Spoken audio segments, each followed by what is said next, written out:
Since 1970, more than 20,000 people have vanished inside one specific area of our planet. Gone without a single trace. This place, it has a name, the Alaska Triangle. It is, without a doubt, one of the most mysterious and lethal landscapes on Earth. Welcome to the Synthetic Paradox, where we pull on the threads of reality to see what unravels. So, what is really going on in this vast, frozen wilderness? I want you to picture a place. It's vast, it's beautiful, but it is utterly unforgiving. This is the Alaska Triangle, a huge stretch of land defined by 3 points: Anchorage, Juneau, and way up north, Utqiagvik. It's a place where the normal rules of our world just seem to bend, and sometimes they break completely. Now, we've all heard the spooky stories about the Bermuda Triangle, right? Well, forget about it. It pales in comparison to this place. Seriously. Since the 1970s, the Bermuda Triangle has maybe, 2,300 missing persons cases? The Alaska Triangle has over 20,000. It's a mystery that just completely dwarfs its more famous cousin, and it really grabbed the nation's attention with one catastrophic disappearance. It's October 1972. A small twin-engine Cessna takes off from Anchorage. Now listen, this wasn't just any flight. On board was the U.S. House Majority Leader, a man named Hale Boggs, along with an Alaskan Congressman, Nick Begich. They were just heading to a campaign rally, a routine flight, over a land that is anything but. Just 10 minutes after takeoff, one last crackle over the radio, and then complete and total silence. The plane and the powerful men inside it just vanished. What happened next was one of the biggest search and rescue operations in American history. Keep moving, stay close. Watch the drifts. Don't lose sight of the next man. This way. Follow the track. For 40 days, the Navy, the Air Force, the Coast Guard, they scoured over 300,000 square miles of just brutal frozen terrain. And they found nothing. Not a scrap of metal, not a distress signal, nothing. It was as if the sky had just opened up and swallowed them whole. The whole incident was so baffling, it actually led to a new federal law requiring all planes to carry emergency locators. But for Hale Boggs' plane, it was already too late. And believe it or not, this wasn't an isolated event, not even close. Let's wind the clock back even further to January 1950. Picture a U.S. Air Force C-54 Skymaster. This is a massive military transport plane with 44 souls on board. 2 hours into its flight, it flew into a wall of white, a severe blizzard, and then nothing, just radio silence. The search was called Operation Mike, and it was like trying to find a needle in a snowdrift the size of a continent. That entire aircraft and all 44 people on board were just buried in the ice, becoming another ghost story in the Triangle. These official, documented disappearances are unsettling enough on their own. But when you move away from the government reports and into the ancient stories of this land, well, the mystery takes on a much darker, more primal form. Because the people who have lived here for thousands of years, they have a name for what stalks these woods. They're called the Kushtaka, which translates to land otter people. Now, according to the folklore of the Tlingit and Tsimshian peoples, these are not animals. They are malevolent shapeshifters, creatures that can look like a person, an otter, or something horribly in between. They're predators of a very different kind. The legends say the Kushtaka hunt by mimicking the sounds of human suffering, a crying baby, a woman screaming, to lure you away from safety deep into the forest. And once you follow that sound, you're lost to their world. They steal your soul to make themselves stronger. Now, science might dismiss these as just tales, but many locals, they still refuse to enter certain parts of the forest. They believe some legends are born from a terrible, terrible truth. Okay, so we have monsters lurking in the trees. But what if the threat isn't coming from the ground? What if it's coming from above? For decades, the skies over the Alaska Triangle have been a hotbed for some of the most credible and just bizarre UFO encounters ever recorded. One of the most famous cases went down on November 17, 1986.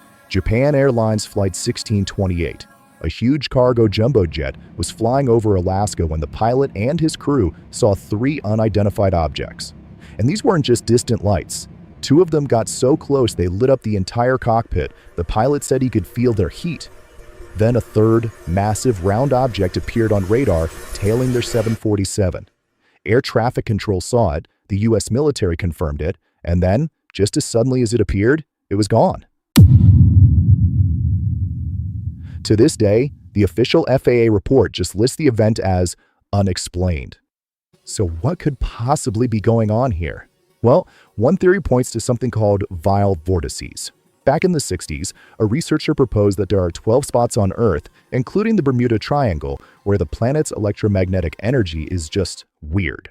It's strong and erratic, and some believe the Alaska Triangle is one of these vortices, a place where the magnetic field is so messed up it can disrupt compasses, electronics, and maybe, just maybe, even the fabric of reality itself. And that idea of a massive, hidden energy source, well, that leads us to the most elaborate and maybe the most sinister theory of them all. A story that suggests something ancient and not of this world is hidden deep beneath the ice. This theory really took off in the 90s when a former military officer named Doug Mutchler came forward with this just unbelievable claim. He said that while he was stationed in Alaska, he was part of a secret project that found a colossal black pyramid buried deep underneath Mount Hayes, right in the heart of the triangle. He described it as being made of some kind of smooth black metal and said it was way bigger than the Great Pyramid of Giza.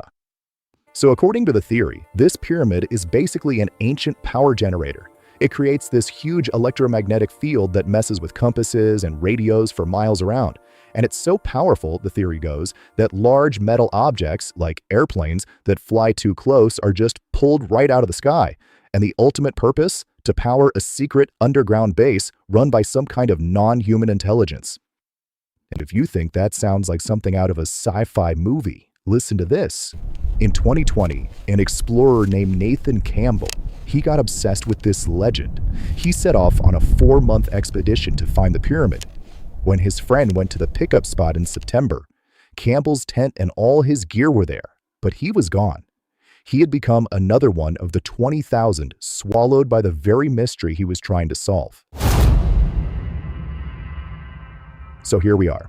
We've got a story woven from aliens, ancient pyramids, and soul-stealing monsters from the forest. It's a terrifying and, you gotta admit, a compelling story. But it makes us ask a really important question. What if the truth is something else entirely? What if the real monster responsible for all these disappearances isn't a myth at all? But this is the synthetic paradox, and our mission is to always look for the truth hidden in the static. And sometimes that search leads us away from these fantastic conspiracies and towards a reality that is, in its own way, even more frightening. Because science argues that the killers of the Alaska Triangle aren't aliens or spirits. No. They are 3 fundamental forces that define this land. Its unstable terrain, its extreme weather, and the simple, brutal fact that here, we are not at the top of the food chain. First, the ground itself is a trap. Alaska is covered in glaciers that are constantly shifting, grinding, and cracking open. They create these things called glacial moulins. You can think of them as vertical, bottomless pits of ice that can plunge thousands of feet straight down. If a person or the wreckage of a plane falls into one, it's just gone forever. Just recently, an Italian scientist fell into one so deep that rescuers couldn't even see the bottom. They had to just abandon the search. He was lost to the ice. Then you have the weather. In Alaska, a whiteout isn't just heavy snow. It's a complete sensory failure. It's a condition where the falling snow and the white sky blend together so perfectly that the horizon completely vanishes. Your brain loses all sense of direction. You literally can't tell up from down. For a pilot, it's a fatal kind of vertigo, a one-way trip into the side of a mountain they never even saw. And finally, if the land and the sky don't get you, the wildlife might. In huge parts of the triangle, bears outnumber humans 10 to 1. Let that sink in. This land is ruled by massive brown bears, by wolves, by moose that will charge you without a second thought. A lost or injured hiker out here isn't just missing. They've just entered a food chain where they are no longer at the top. So, science gives us logical, rational, and frankly, terrifying explanations for why people go missing here. But does it really explain everything? Can avalanches and whiteouts and predators really account for over 20,000 missing souls? For entire military transport planes that just blink off the radar without a single distress call? The sheer scale of it all, it really strains the boundaries of just bad luck and harsh weather. And that leaves us with a final, chilling paradox. What is truly more terrifying? To believe that monsters and aliens and ancient pyramids are out there stealing people from the world? Or to accept that the most dangerous, unforgiving, and relentless monster of all is simply the planet we live on? Thank you for joining us today here at the Synthetic Paradox. We would really appreciate it if you like, subscribe, comment, and share to support our channel. We'll see you in the next one.